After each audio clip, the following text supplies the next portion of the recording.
Hello, everybody. Welcome back to another edition from Mzansi Unfiltered. And this time I am reacting to Advocate Teffo. Yes, he is back. He was back doing a podcast interview with Mzansi Mazwai's podcast.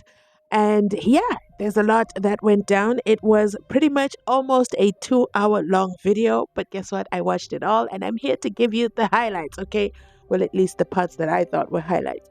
Basically, well, first and foremost, his demeanor 100% different. Okay, he wasn't name dropping as much as he usually does, so it seemed he was highly cautioned. And then remember the case that was opened for the name dropping that he did. I'm not gonna mention the names because no. So the case that was opened by the retired police officer, you know what? Advocate therefore is hilarious. Okay, so he says they lost the case by default because they didn't go to court, and they also lost it with cost. And by they, I mean Advocate therefore and McG. Okay, of the podcast and chill. And I quickly ran over to McG's podcast to check if the episode was taken down. Ladies and gentlemen, the episode is still there. And no, as a YouTuber, I know that you can delete parts of a video and keep the video up because that video is now at 1.5 million views. Okay, there's no way I could see McG say yeah, let's delete it. So and no, the video has nothing has been eliminated, at least from what I see, because I remember it was almost a 3 hour long video from the podcast and chill. It's still, the timeline is still looking timelining. Okay, but let me know your thoughts in the comment section down below. Did you watch Mzansi Mazwai and Advocate Teffo yesterday? So, in today's video, I want to react to the two parts that I want to react to. I'm going to do this video and then I'm going to do one more. The rest, go and watch the full live over on Mzansi Mazwai. This video, I'm going to react to the question that is being asked, which basically says, why on earth did the defense apply for Section 174 when there are confessions? And you know how Judge Rata is in love with those confessions, okay? There is nothing anyone can say about those confessions not being acquired freely and voluntarily. As far as my lord is concerned, the confessions are admissible and they were made freely and voluntarily, okay? Because they were confirmed in a court and before a magistrate. So why do you members of the public jury have a problem with those confessions? Because one thing's for sure, Judge Rata says those confessions are as clean and as white as snow, okay? There was no unbecoming activity in obtaining those confessions, even though they went to do the local inspection, and the local inspection, kind of proved a lot of things. But my lord turned a blind eye and said, no, not at all. The photographer didn't photograph anything that Gelinda pointed out because nobody told him. Okay, do you guys remember that? But he did remember to take the security guard room. He remembered to take the chicken that was crossing the street. Somebody needs to leak that photo. We need to see it. Okay, we need to see the chicken. But basically, Advocate Teffo goes into talking about why the defense went ahead with Section 174, what he feels about it, and he speaks about the difference between a confession and an admission. So I'm just going to high level give you the difference between the two. Basically, a confession is a complete and unequivocal admission of guilt to all the elements of the crime charged. So you know how Bongani Dansi was in a parking lot when he was arrested for something else, and then he just felt overwhelmed by the spirit of confession. And he just started talking about another case that he wasn't arrested for, and he confessed to the SENZO MEYIWA unaliving. So that is what a confession is. For example, I broke into the house and I stole the TV. In this case, it's I broke into the house and I stole the runaway cell phone. An admission, however, is an acknowledgement of certain facts that may be incriminating, but fall short of a full confession to the crime. For example, I was at the scene of the crime. I was at the scene of the crime, as opposed to I was at the scene of the crime, this is what I did, this is what I wore. Advocate therefore breaks it down, okay? Now, why is this confession so important to my Lord, especially with regards to not granting Section 174? Because that's my prediction, okay, based on what we're seeing in court so far. A confession can be sufficient on its own to secure a conviction if properly admitted, considered strong evidence against the accused. That's why they're holding on tight to that confession. Whereas an admission, it may support other evidence, but on its own is usually not enough to convict. The court must consider whether it proves an element of the crime. So, yeah, that is basically it. Let me let you watch the clip, and then, of course, I'll be back with the rest of my commentary. But all right, you did trial within a trial. What was the ruling of the trial within a trial?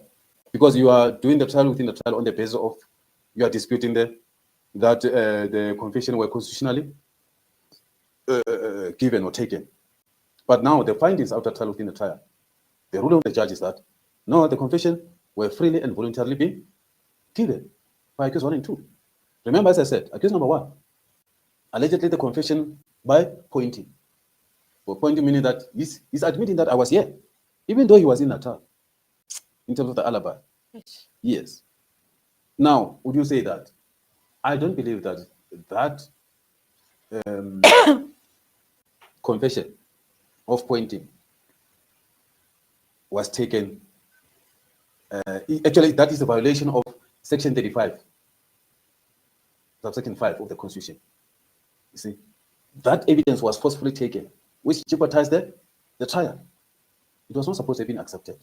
And I don't even understand why the defense did not bring Section 35, subsection 5 of the Constitution in rebutting that allegation of all the confessions. And then on confession of accused number 2 is by writing. And you read that. It's not in Tanz who wrote that English. And then how on earth will the confession? Remember, the confession, you admit everything. It's not like admission. We've got the confession, we've got admission. So confession, you admit all the elements of crime. You see? You say, no, I was here. Yes. I did 1, 2, 3. I was wearing overall. I was wearing this t-shirt, this trouser. It's me. I put myself at the scene of crime. With all my mind, with all, like when you have to love God, with all your mind, you are thinking, your body, your everything. So when you confess with your everything, from your head to the bottom. So my head was there at the scene. My feet, wearing the pacha shoes, I was there. You see? Yeah, I was wearing like this. It was me. You admit to every element of crime. But admission to say, yes, I was there, but, you see? In admission, there is a but. But in confession, there's no but. Yes. Yeah. So now, when I was saying to you about accused number 1, I said the alibi, the whole of 2014, he was at home in KZN. Kwanongo. You see? He's the one who was pointing. Now, was he there on that particular time? Remember, SENZO was shot at 8 in the evening. So who was he watching when he was outside? Because it was during the night. You can ask yourself. That's the alibi, which is clear. That alibi cannot be up to now, despite the fact that the judge has admitted that those were freely and voluntarily given confession. I don't agree with the judge. And I did advise. You know, Sipora Musipil, the one who firstly represented accused number 1 and 2, it's me who put him there in this case after I left the case. But he was only listening to me for 2 months, for 2 weeks. On the third week, he was already influenced by Baloyi, by Keninda. They said, you must never ever listen to them. Otherwise, you are going to be struck off the road. They were threatening people with the struck off the road. You see? My so-called struck off the road was a hoja to other lawyers. Yes, I know that thing. Yes. Yes. And Ramosepele will have the meetings. How can you have the meeting with the enemy? Keninda and Baloyi. They told them, actually they influenced them about me, saying I'm a bad influence. You see? And Ramosepele, I was so disappointed with Ramosepele. I put him there, firstly, to go and help Tawan when Tawan was still there. Because Tawan who didn't manage with 4 people, unlike me. We are all different individuals. I'm not saying I'm better, but he was the conundrum continued. That conundrum that was on me or at me continued to Toban. You see, that's when I say, hey, my friend, you need a help here. Then I put in Sipora Musipil. And because he was coming again saying to me, come to me. No, I know Siporam Sipila there. And I know I represented other accused here in Houghton. Was represented by Ram Sipila. Yeah, the guy was found guilty and given some sentence. I came for the appeal of that person. I succeeded in getting bail for this person pending appeal. You see, the person is still outside. But later, the same person whom I assisted betrayed me. These are the people who told the people there, they call LPC. They say, me, I've been taking the monies of other people. I've been using the name of certain attorneys. I don't know, but that is another story for another day. You see. So hence I'm saying the alibi of number one, I said about it. The alibi of number two, thereby is confession. You see, number two, Bongani, done. You know, the confession of Bongani start by saying, I don't remember which month, but it was 2014 when somebody approached me. And somebody that is talking about is none of the accused.